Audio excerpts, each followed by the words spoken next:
This week, Summer Fowler, InfoSecWorld speaker, will be here to talk about cloud SLAs, resilience, and risk management.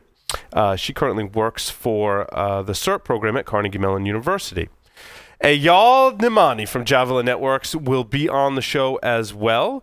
He'll be delivering an interview for today, and that'll be the entire show. Doug White will be here co-hosting with me, and we're going to interview two fantastic people. So stay tuned for this episode of Enterprise Security Weekly. This is Security Weekly, for security professionals, by security professionals.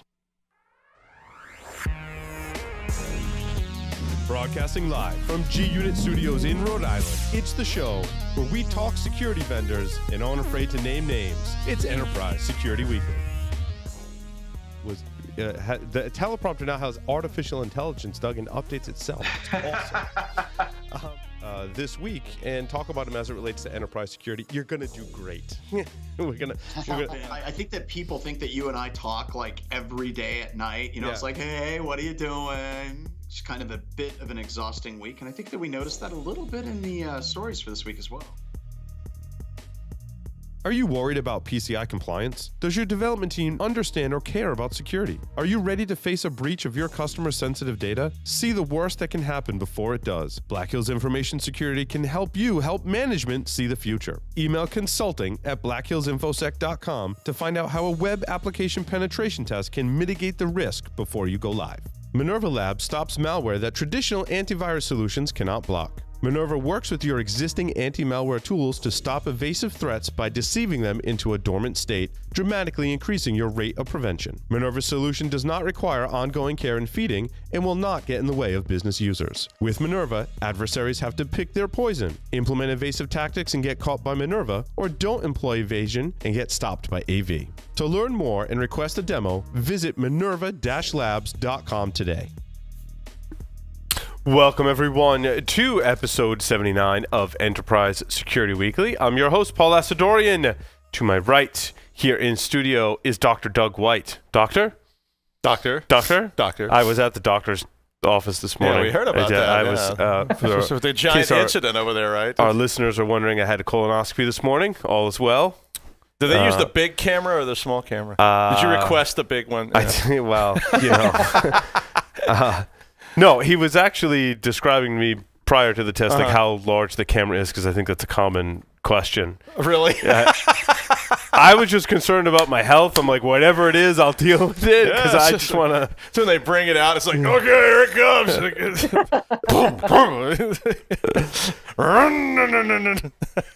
He did say I should not be making any decisions this afternoon. He also said I shouldn't come into work. Can I have a raise, Paul? Yes. I'm not allowed to answer any of those questions today, make any financial or legal decisions is what I was told. I said, so if my wife asks me if we want to have another baby, I can defer, right? He said, absolutely. He's like, and you can go buy something and say that you were under the influence and poor judgment. So that's right. Yeah. So the fentanyl kicked in. And got some new TVs. It's great. Now we've got a Tesla. That I'm not going to send up into space. I want mine here. That's like a waste of a Tesla. It's like, send it to me. Anyway, we've got a new sponsor I'd like to welcome to our network, Observit. And I'd just like to read to you a little bit about Observit.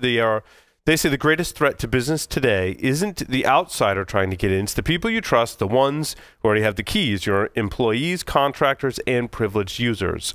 60% of online attacks are carried out by insiders.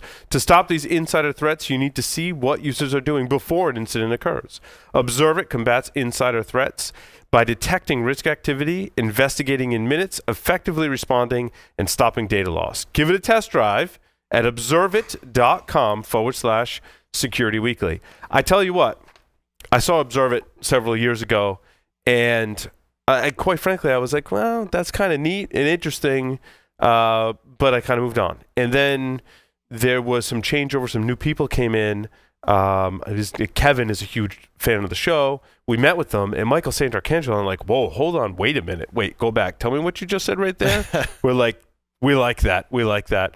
And both parties mutually agreed that, you know, we like their solution. They want to promote their solution. So we're happy to have them on the network. And it's, I think, a great story of how we really do evaluate all of our vendors in some way, shape, form. I mean, there's not the exact same process we go through for every vendor, but there's a vetting process. We may talk to their customers. We may meet with people. We may do both. We may kick the tires on it, depending on our level of comfort and basically the feedback that we get. So we're happy to have Observit on the show as a sponsor, as a partner, I should say. We're trying to transition to partner because we do help them, and they help us. So, and hopefully they can help you. So observit.com/Security Weekly. I would like to introduce our special guest for today. Summer Fowler is the Technical Director of Cybersecurity Risk and Resilience in the CERT program at Carnegie Mellon University. She is also scheduled to give a talk at the upcoming InfoSecWorld conference. Summer, welcome to the program today. Thanks for having me. It's a good thing that you're using Observit after those drugs. You could be an insider threat right now. That's right. Company. I could be a threat to my own organization, not being in my right mind. So, Summer, it's wonderful to have you here on the show. I guess first, tell us a little bit about your background and what you do. Well, first, for those that may not know, what is the Carnegie Mellon in CERT, and give us a little background there and what is your role there today? Sure. So the Carnegie Mellon University Software Engineering Institute is a federally funded research and development center. So we're sponsored by the Department of Defense, and our job is to solve the unsolvable when it comes to software and cybersecurity. In the cybersecurity area, our division is called CERT. We started back in 1988 when the Morris worm hit the internet as the first real virus that we saw on the internet. And the government said, wow, we're not just concerned with software engineering, we're also concerned with how we secure that software. And so the Computer Emergency Response Team was born. In fact, I like to say that cybersecurity was really born in Pittsburgh. So if anybody wants to argue that, that would be a fun thing to discuss. And over time, we have evolved into much more than just computer emergency response. We're looking across the full life cycle of cybersecurity as an attribute of software and systems. And being housed with Carnegie Mellon University, it gives us access to the world-renowned research that's done there with faculty, staff, and students in things like machine learning, artificial intelligence, the deep learning areas, and then also the intersection between policy and technology through some of the schools there. And as you noted, I'm the technical director of our cybersecurity risk and resilience area. We're really focused on organizational and operational resilience for companies, meaning we don't just want to protect, we also want to sustain organizations and missions and systems because we know bad things are going to happen.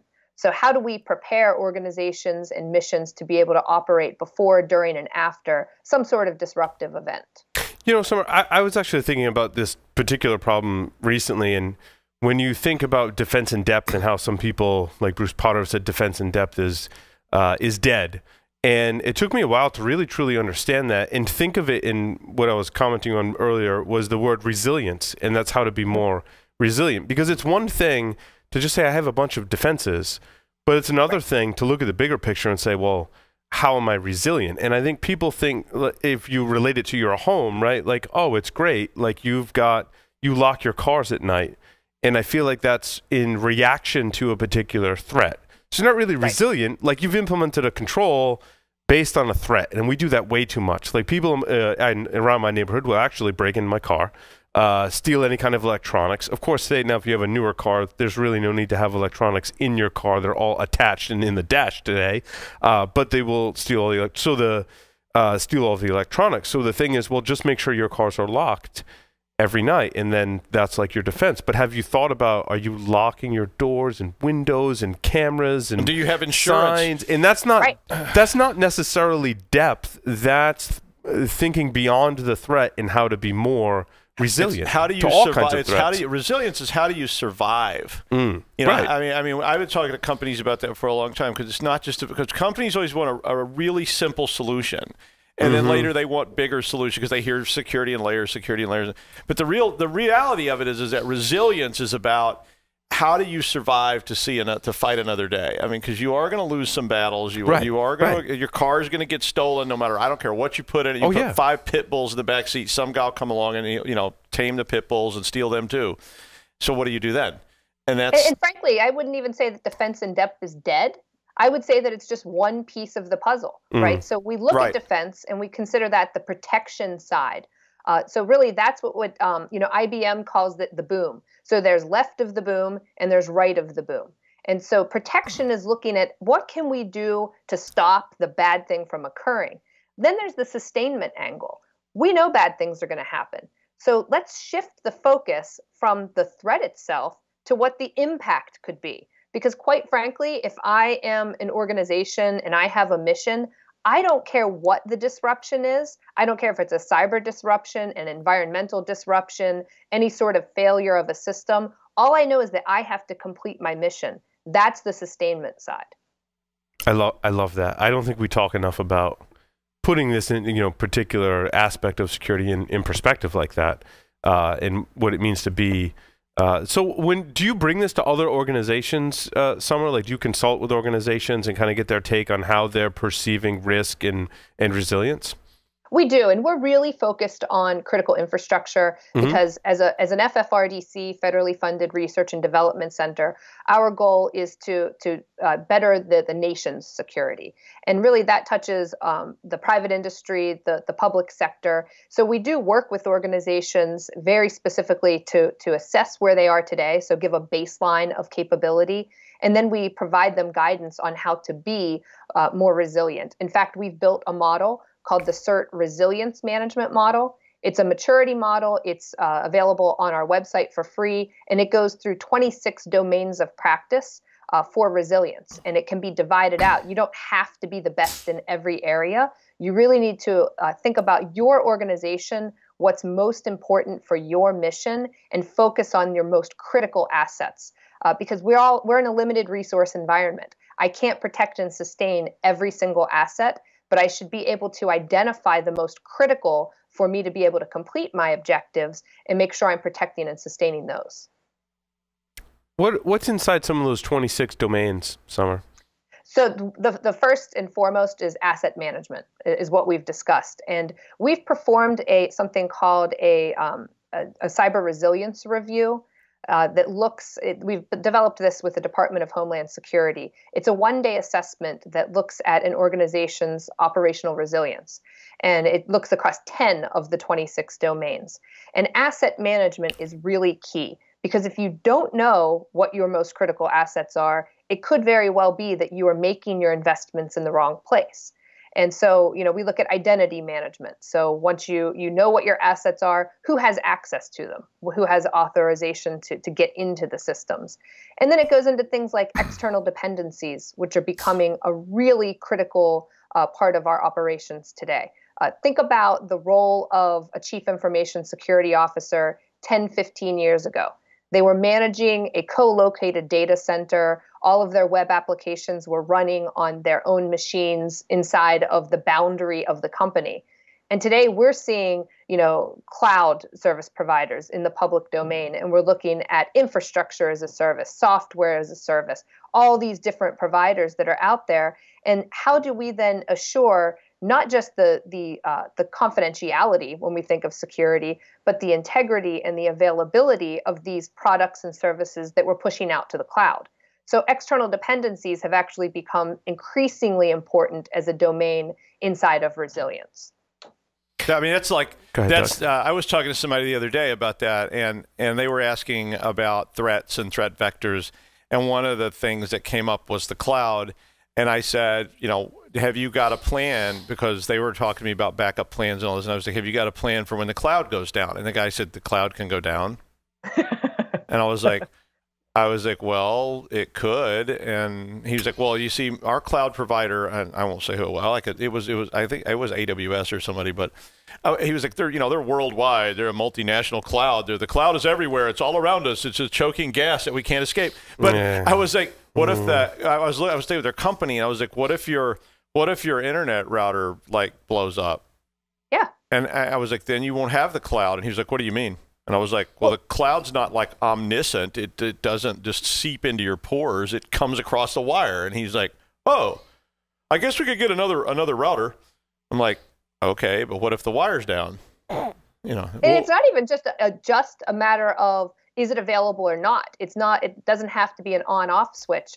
There have been studies done that say when your user base and your applications are in the same region of the world, the response time is about 50 milliseconds. Okay, so when you're touching that application as a user, it's about 50 milliseconds. If the user and the application are not co-located, like not in the same region of the world, that response time is over 400 milliseconds. So, okay, you say we're still measuring in milliseconds, but what does that mean to your operation? If you are in a time-critical application, and that's something that's really important over hundreds of thousands, millions, or billions of transactions, that could have a huge impact on your organization. And so it's not even just that like I said, that on-off switch. It's really understanding the performance of that provider and where things are located. And sometimes we think, well, the cloud, is it just in the sky, as it sounds? No, I mean, it's somewhere on the ground. Where is that? What is that latency going to be? So there's a lot to consider. Go to your border and block port 53 and watch what happens.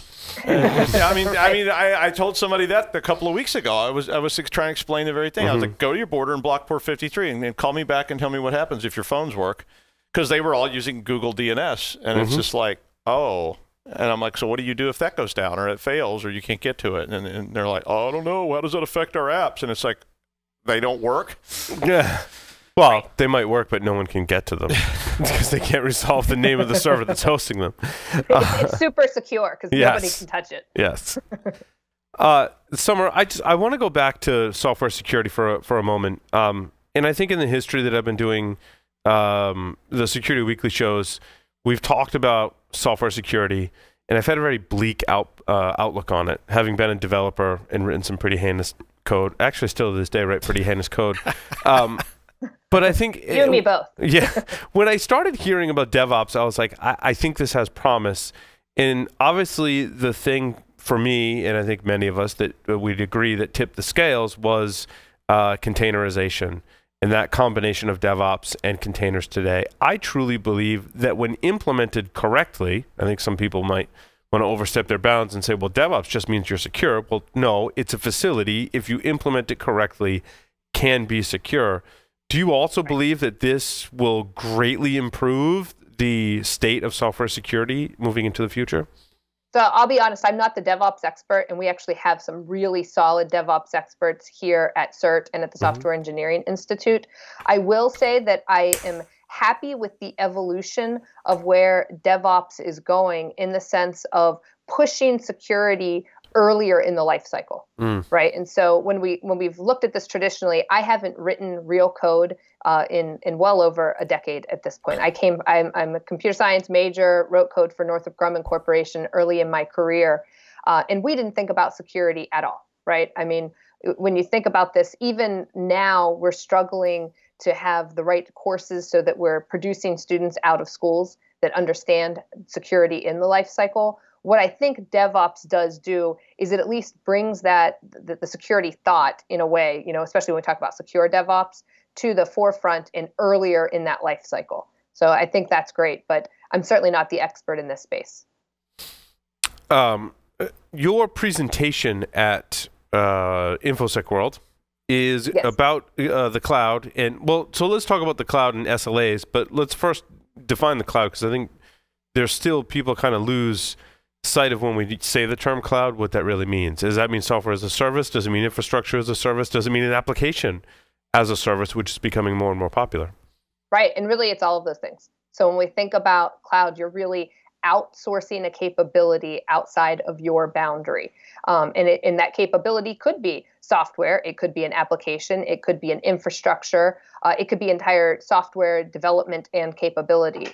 So the important thing to remember is that you are taking something that is in-house, and this is when we're talking about public cloud. I mean, there's private cloud where you're still managing that internally, or there are hybrids.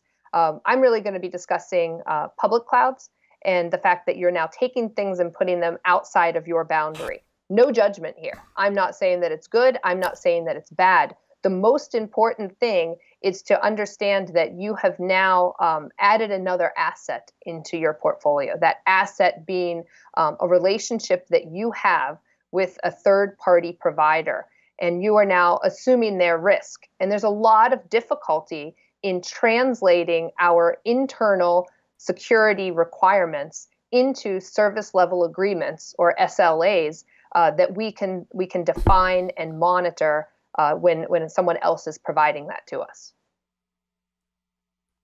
Doug, questions along those? Well, I mean, would you? I'm sure you would, but would you also include API as a service? That was the one that I mean, I think you were saying it. I just wanted to be sure we said API as a service, because to me that's another big, huge threat to DevOps, and it's a huge threat to development. Is when we outsource libraries offsite in a public cloud, and we're relying on another provider, which gets back to SLAs, because the SLA is like another provider that you're using, yeah. Well, SLA is all about resilience, because if you can put that resilience in there, then that's sort of the policy that says here's what happens if you don't do what you should. But APIs are just such a huge threat. I wanted to be sure that we were still talking about that too. Absolutely. And we're really talking about all of these services that are provided, and thinking about how do we establish the relationship, and then how do we monitor that relationship. When you think about things that there's lots of advice out there on what should be being measured and monitored when it comes to your cloud service provider. And there are things like, response time and reliability. And, reliability being something we guarantee as a cloud service provider, for example, 99% uptime. Well, how is that measured? Is that measured over the course of a day, over the course of a month? And when you think about the time frames under which 99% can be proven, that could or could not be detrimental to your organization and when that service is available. And so it's not even just understanding what it is that they're measuring, but how it's being measured and what the impact of that could be on your business's objectives. And temporal resiliency. I'm gonna make an even bigger word. I'm gonna get German about it. Temporal resiliency was something I used to talk about a lot, because it wasn't just about 99.9% uptime. It was about, if you are that 0.1, because somebody is, somebody's the downtime. How long does that last? So there's two different measures there. There's 99.9% uptime, but like Summer said, what does that mean? Does it mean... Well, a temporal disruption, usually you can solve that with a tachyon pulse, if we're talking about Star Trek. That's what I usually do. Okay, just checking.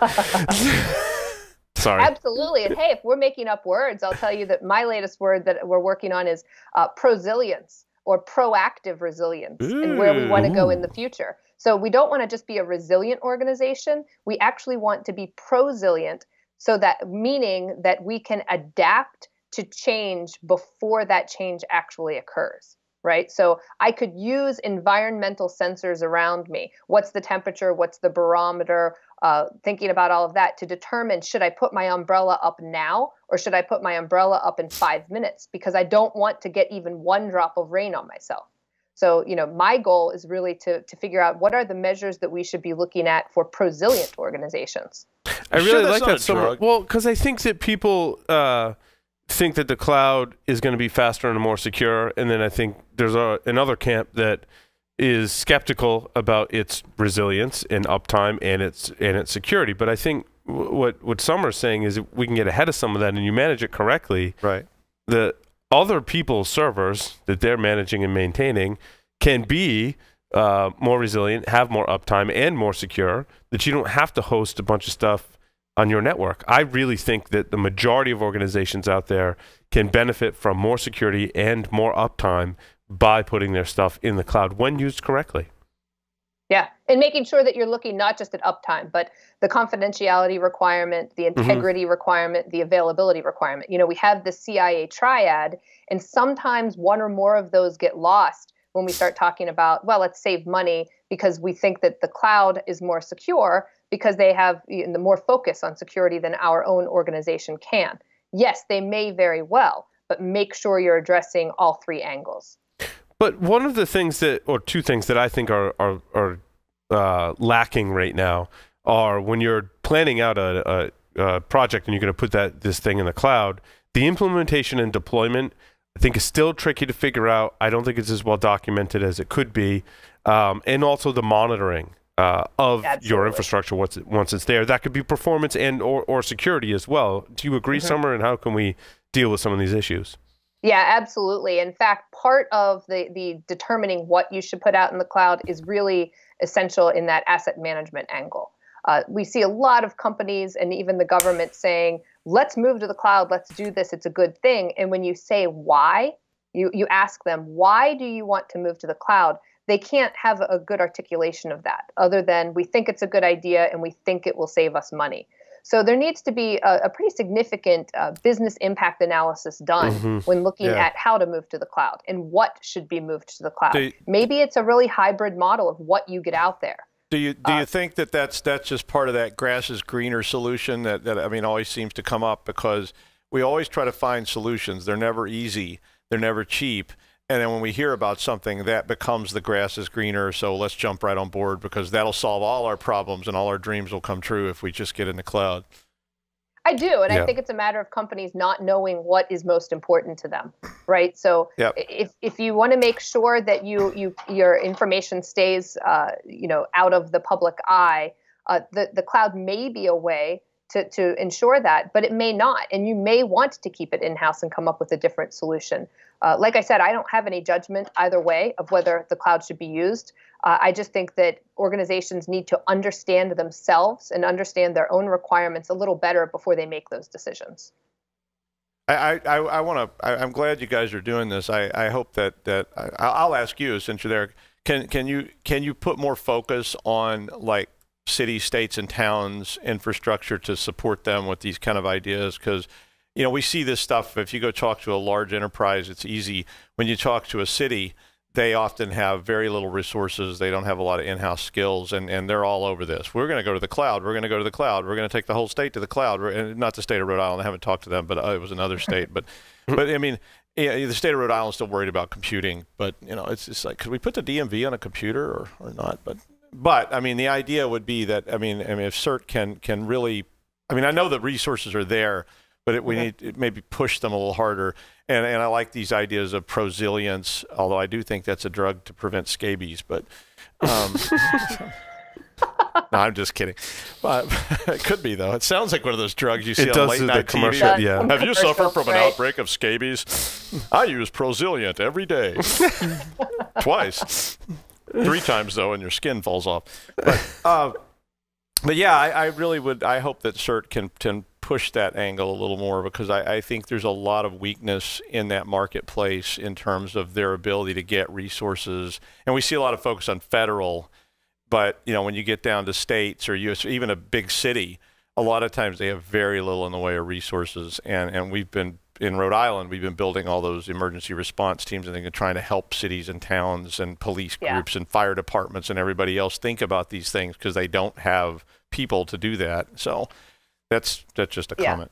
We do have resources available. I will tell you that through our work with the Department of Homeland Security, we developed that cyber resilience review, that one-day facilitated assessment. However, we don't scale. We know that, think about the 8 million small businesses around the United States. We can't touch every one of those. So what we did do is we developed a self-assessment of the CRR. It's available on the DHS website. So if you just go Google DHS and CRR, the assessment itself will come up. It will walk you through the 160 to 170 questions in the 10 domains. And you can then, as an organization, say, are we doing the right things when it comes to asset management? Right. It also maps your capabilities against things like the NIST cybersecurity framework. So if you are an organization that needs to show that to a regulator or an auditor, you can then see how you stack up against the NIST cybersecurity framework.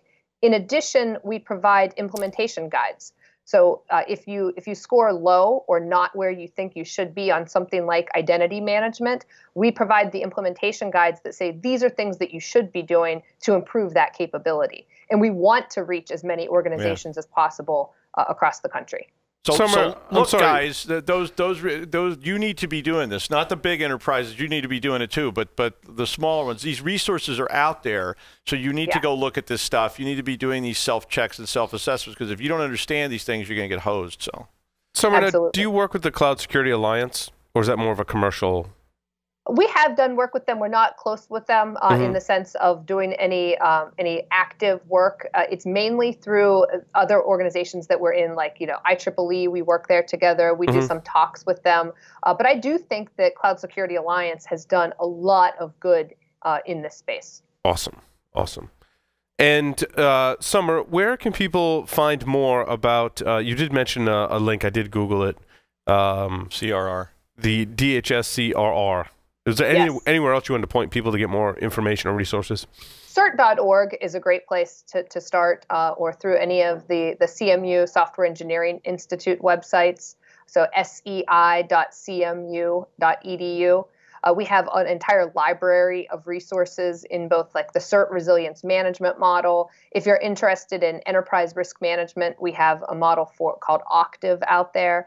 And then we also link to a lot of resources. If you search for the CERT Insider Threat blog, we've now expanded that blog very recently to cover more than just the insider threat. We haven't renamed it because it gets a lot of hits looking at insider threat. But now we're talking weekly. We have a new blog that covers enterprise risk management, critical infrastructure protection, resilience, and then, of course, the insider threat topics. Awesome. Yeah, I think a lot of the big question that I get is what's everyone else doing and what's the best practice? And of course, there's a lot of caveats that come with that when I explain to them about what I believe to be best practice, which usually isn't best practice because I don't like that term. Yeah. Summer, I think you refer to them as guidelines or resources, and that kind of thing is, of course, helpful to get a starting point, to do a self-assessment. I really like self-assessment versus a best practice because I don't want to tell you how to make your security architecture and make your security program work, but I want you to do a self-assessment. Maybe you can see where you're at and get some value from that, and that's a lot of the resources Summer talked about. So that's awesome. Summer, thank you so much for appearing on Enterprise Security Weekly. Thank you. And with that, we're going to take a short break, come back, and talk to our friends at Javelin Network. Stay tuned.